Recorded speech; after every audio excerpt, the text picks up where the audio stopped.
ഇന്ന് തന്നെ ഡൗൺലോഡ് ചെയ്യൂ. കാണൂ നിങ്ങളുടെ ഫേവറേറ്റ് ഷോസ്.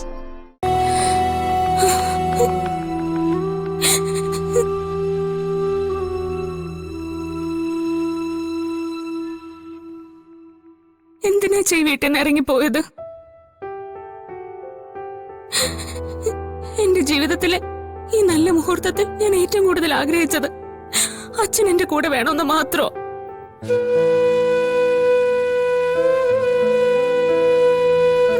അച്ഛന് മക്കളെ പോലെ പ്രിയപ്പെട്ടവളാണ് ഞാനോ എന്നല്ലേ അച്ഛൻ എപ്പോഴും പറയാറുള്ളത്. ആ എന്റെ ജീവിതത്തിലെ ഈ നല്ല ചടങ്ങിൽ നിന്ന് ഇറങ്ങിപ്പോവാൻ അച്ഛൻ എങ്ങനെയാ മനസ്സ് വന്നേ?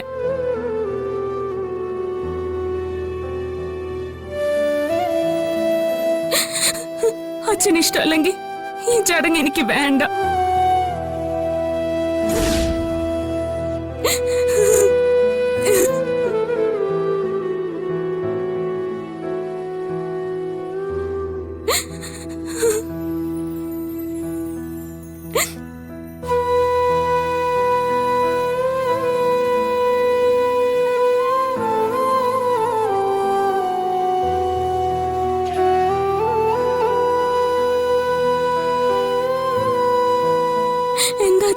അച്ഛൻ എന്നോടൊരു വാക്ക് പോലും മിണ്ടാത്ത എന്നെ അച്ഛൻ അത്രയ്ക്കും വെറുത്തുപോയോ?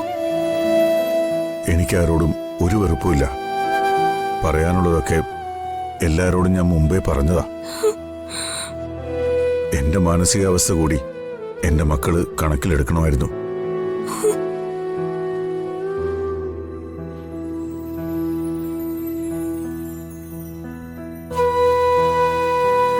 അച്ഛാ, ഞങ്ങളുടെ ജീവിതത്തിലെ ആദ്യത്തെ കുഞ്ഞായത്. അച്ഛന്റെ പേരക്കുട്ടിയാ ഇവളുടെ വയറ്റിൽ വളരുന്നേ. എന്റെ അമ്മ ഇതുപോലെ ഗർഭിണിയായിരുന്നപ്പോ അച്ഛൻ വളകാപ്പ് ചടങ്ങ് നടത്തിയതല്ലേ. അന്ന് ആരെങ്കിലും അത് നിഷേധിച്ച അച്ഛനത് അംഗീകരിക്കുമായിരുന്നോ?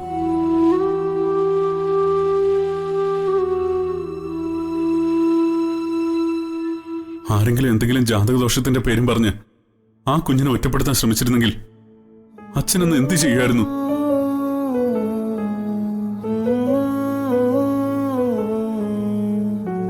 ഉത്തരവില്ല അല്ലേ? ഇവിടെ നടന്നതും നടക്കാത്തതുമായ ഒരുപാട് കാര്യങ്ങൾ എന്റെ കുഞ്ഞിന്റെ തലയിൽ കെട്ടിവെച്ച് ദോഷത്തിന്റെ കിരീടം ചാർത്തി പലരും. ആ കുഞ്ഞിന്റെ അച്ഛനെന്ന നിലയിൽ എന്റെ സങ്കടം ആരെങ്കിലും മനസ്സിലാക്കിയോ?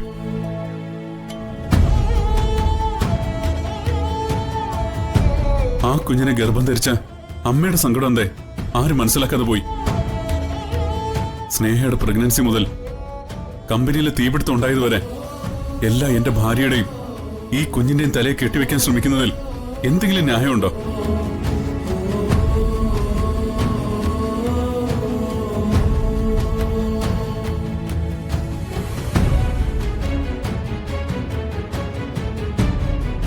അച്ഛൻ പറയും, ഈ കുഞ്ഞിനോട് ഞാൻ കാണിക്കേണ്ട കടമയല്ലേ ഈ വളകാപ്പ് ചടങ്ങ്?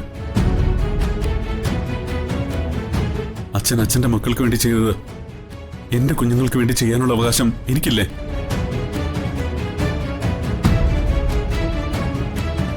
അതുമാത്രമല്ലേ ഞാൻ ചോദിക്കുന്നുള്ളൂ.